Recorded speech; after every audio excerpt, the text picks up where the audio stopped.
अस्सलाम वालेकुम दोस्तों, कैसे हो। मुझे उम्मीद है कि आप सभी सही होंगे। न्यू अपडेट के साथ मैं आपके सामने फिर हाजिर हो चुके हैं। अगर आप कुवैत में रहते हैं, कुवैत की खबरों से हमेशा के लिए अपडेट आना चाहते हैं तो ये वीडियो आप शुरू से लेकर आखिर तक देखते रहिए। इस वीडियो के अंदर मैं आपको काफ़ी ज़्यादा इंपॉर्टेंट जो है इन्फॉर्मेशन देने वाला हूँ और आप लोगों को बताने वाला हूँ। आज जो मैं बताऊँगा जो क्या काफ़ी ज़्यादा मुबारक अल कबीर से बड़ी खबर आ रही है निकल के, और जो लोग कुवैत से इंडिया आना चाहते हैं, पाकिस्तान आना चाहते हैं, लाइक बांग्लादेश या फिर अदर कंट्री जो भी है उनमें आना चाहते हैं, तो उनको क्या प्रोसेस से गुजरना पड़ेगा और क्या क्या जानकारी है वो मैं आपको पूरी डिटेल्स जो है देने वाला हूं। वीज़ा के हवाले से भी है और आप लोगों के लिए कुछ ऐसी टिप्स वगैरह है जो कि आपको कभी भी कोई भी परेशानी पड़ती है तो आप उन्हें फॉलो करके कहीं से भी कोई भी परेशानी से निकल सकते हैं। तो चलिए फिर बिना देरी के वीडियो शुरू करते हैं।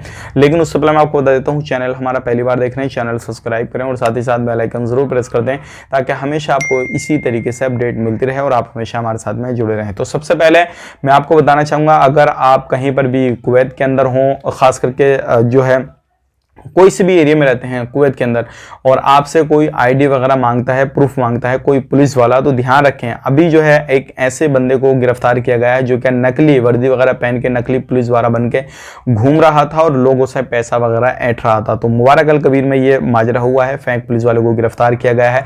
तो अगर आपसे कोई भी चलते फिरते एरा गैरा कोई भी एक बंदा जो है आपसे आईडी वगैरह मांगे तो आपको किसी को नहीं देनी है, और आपको निकालते समय हो सकता है कि आप पर्स में से निकालें तो पर्स को आपका लेके भाग जाए। तो इस तरीके से आपको बचना है ऐसे फ्रॉडी लोगों से।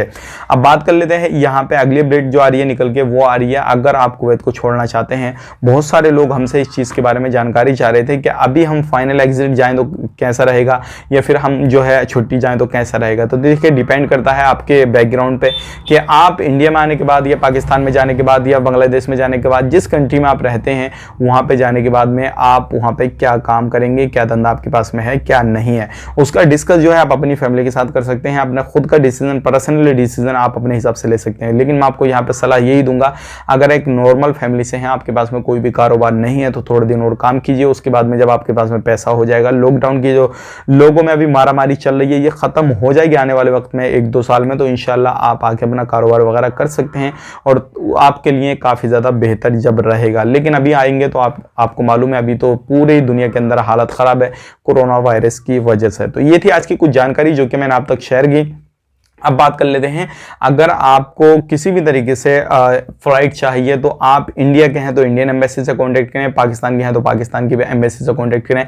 यानी कि अगर आपको किसी भी देश की फ्लाइट चाहिए तो आप अपनी एम्बेसी से कांटेक्ट कर लें, वो पूरी जानकारी आपको दे देंगे। हालांकि किसी ट्रेवल वाले से भी जो है जानकारी ले सकते हैं, लेकिन जो इलीगल लोग हैं उनके लिए ये काफ़ी ज़्यादा इंपॉर्टेंट है क्योंकि अभी इलीगल लोगों को काफ़ी ज़्यादा परेशानी आ रही है। और अब बढ़ते हैं अगली अपडेट की तरफ। जो अगली अपडेट आ रही है निकल के वैक्सीनेशन के हवाले से, अगर आपको वैक्सीन नहीं लगी है तो वैक्सीन लगवाइए क्योंकि वैक्सीन का प्रोसेस जो है काफ़ी ज़्यादा तेज़ी से चल रहा है। रोज़ाना काफ़ी ज़्यादा लोगों को वैक्सीन लग रही है। अगर आप एक लीगल हैं, लीगल वाले तो कहीं पे भी लगा सकते हैं, कभी भी लगा सकते हैं, कोई परेशानी नहीं है। लेकिन इलीगल लोगों के लिए जो है कैंपेन अलग तरीके से चलाए जाते हैं जो कि बिना रजिस्ट्रेशन के, बिना कुछ किए जाकर डायरेक्टली वैक्सीनेशन वगैरह लगवा सकते हैं। तो ये थी जानकारी। और वैक्सीन के बिना आपको कभी भी कहीं से भी इधर उधर जाने के लिए नहीं दिया जाएगा। आपको वैक्सीन लगवाना काफ़ी ज़्यादा ज़रूरी है।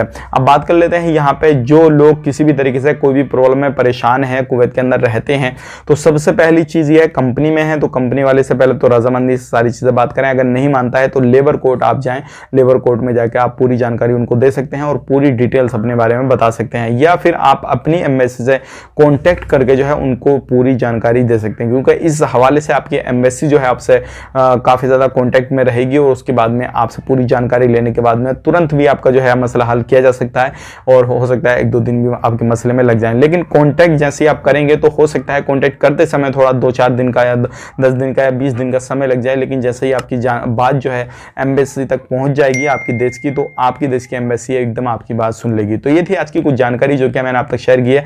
मिलेंगे किसी नए वीडियो में, तब तक के लिए आप अपना ख्याल रखें, अपनी फैमिली वालों को ख्याल रखें। Take care, bye bye.